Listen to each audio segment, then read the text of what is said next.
yellow onion.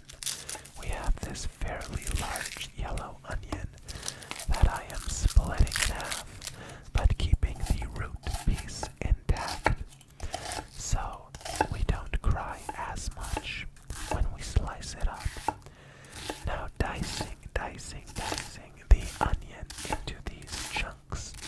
They can be fairly large. You don't have to go super tiny here because they'll all disintegrate during cooking anyway. We are going to add these to our aromatics.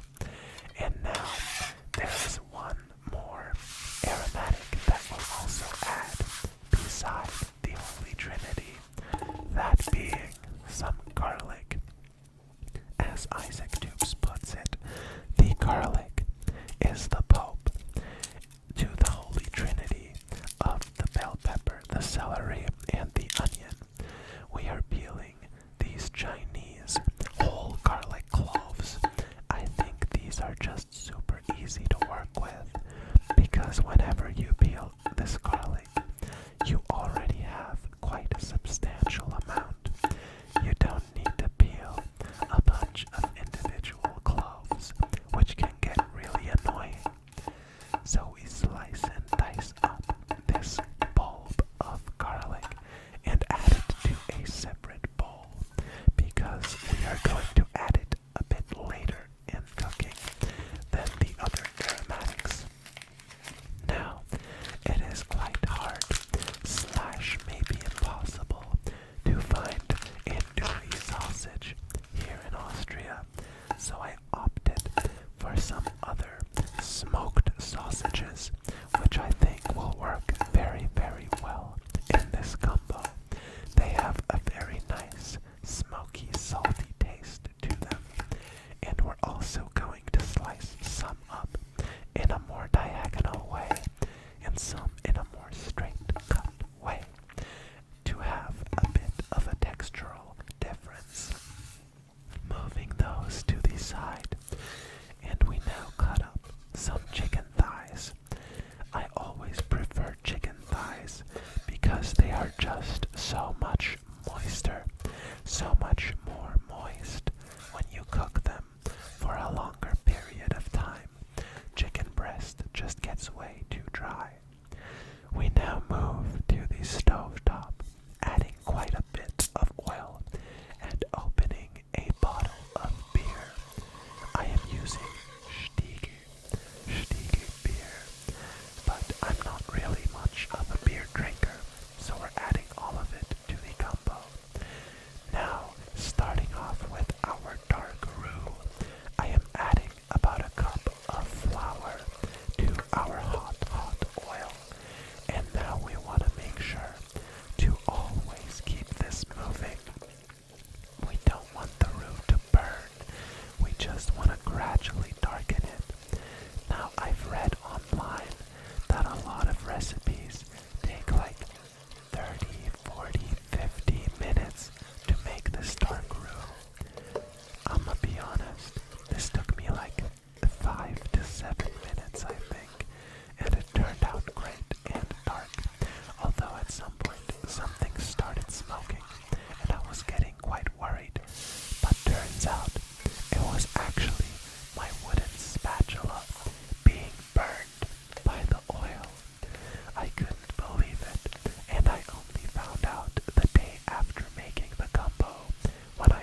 going to crack some pepper. 1, 2, 3, 4, 5, 6, 7, 8, 9, 10, 11, 12, 13, 14, 15, 16, 17, 18, 19, 20, 21, 22, 23, 24, 25, 26, 27, 28, 29, 30, 31, 32, 33, 34, 35, 36, and 37 cracks of freshly cracked black pepper to go into this gumbo.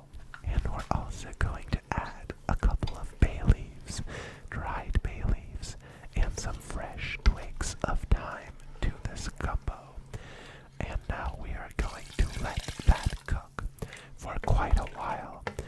We're going to let this gumbo simmer for like 2 to 3 hours until everything is nice and thick and incorporated. We're gonna get so much flavor out of the sausages and out of the chicken, and it's gonna be a real great experience, as you will now see in the eating portion of the video. I hope you enjoy. Get some of the rice and the sauce for the first bite.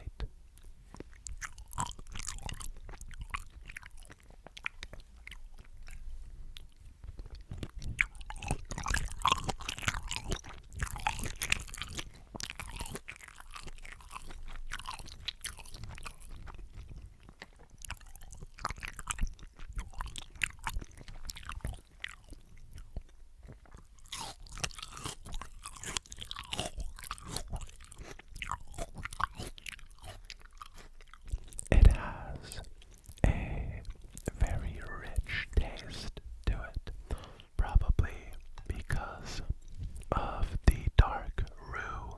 The beer probably also contributes, as well as the smokiness from the sausages.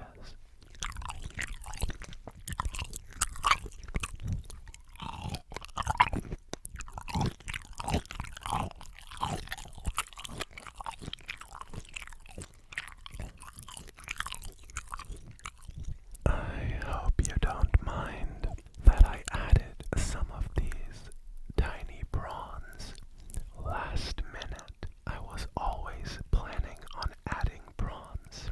I just didn't want them to overcook.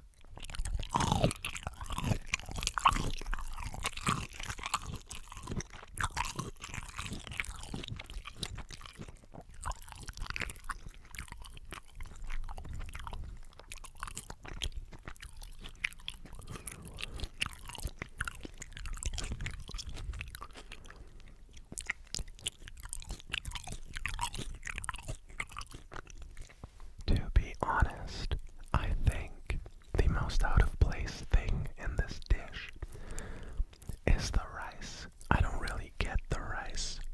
I feel like this would be, I'm not trying to offend anyone here, I feel like maybe if instead of rice on the side, you like add some potatoes and boil them for like 30 minutes until they're soft inside of this. Not trying to say it'd be better, but you know, maybe it's worth a shot. But I had this as my dinner yesterday after I cooked it, and to be honest, I kind of just ate the gumbo. I didn't really need any carbs with it.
so